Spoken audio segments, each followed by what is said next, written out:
अस्सलाम वालेकुम। वालेकुम सलाम। ये गोश्त का बताइएगा, ये बगैर हड्डी का जो गोश्त है ये क्या किलो दे रहे हैं आप? 500 रुपए किलो।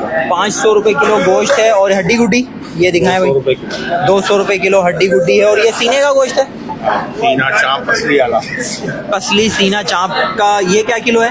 250। 250 रुपये किलो गोश्त है। ये क्या है? सब बगैर हड्डी का वो ये बगैर हड्डी का गोश्त है। बगैर हड्डी का आपने क्या बताया था रेट? 500 रुपए। 500 रुपये किलो। तो भाई यहाँ पे कट्टे का भी जो गोश्त है वो अभी फिलहाल यही सस्ता मिल रहा है, बाकी तो हर गोश्त की कीमत आसमानों को छू रही है और दिन ब दिन रेट बढ़ते जा रहे हैं। तो भाई के पास यहाँ पे आ सकते हैं जो कट्टे का गोश्त खाने वाला है। 500 रुपये किलो बगैर हड्डी का गोश्त यहाँ पे मिल रहा है।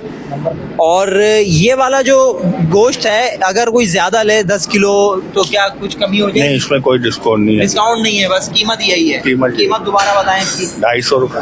250 रुपये किलो ये जो हड्डी वाला साफ सुथरा बिल्कुल गोश्त आपको नज़र आ रहा होगा। तो ये 250 रुपये मिल रहा है और 500 रुपये बगैर हड्डी का है। नंबर मिल जाएगा आपको? 0333 2255 906। एड्रेस भी बता दिएगा यहाँ का। सदर इम्प्रेस मार्केट है। सदर की मशहूर एम्प्रेस मार्केट, उस बिल्कुल मार्केट के अंदर यहाँ पे गिनती की ही दुकानें अब रह गई हैं। दिन ब दिन दुकानें भी ख़त्म होती जा रही हैं और सन्नाटा होता जा रहा है। महंगाई उरूज पर है और हम लोगों पे जवाल आया हुआ है। तो अल्लाह से हम दुआ ही कर सकते हैं, अल्लाह ताला आफियत वाली ज़िंदगी दे, अक्लमंद हुक्मरान दे और गरीबों के लिए कुछ सोचने वाले हुक्मरान दे। और इस दुआओं के साथ इस वीडियो का इख्तिताम करते हैं कि अपना ढेर सारा ख्याल रखिएगा, हमें दुआओं में याद रखिएगा। मिलेंगे इंशाल्लाह किसी और वीडियो में। अस्सलामु अलैकुम वरहमतुल्लाहि वबरकातुहू।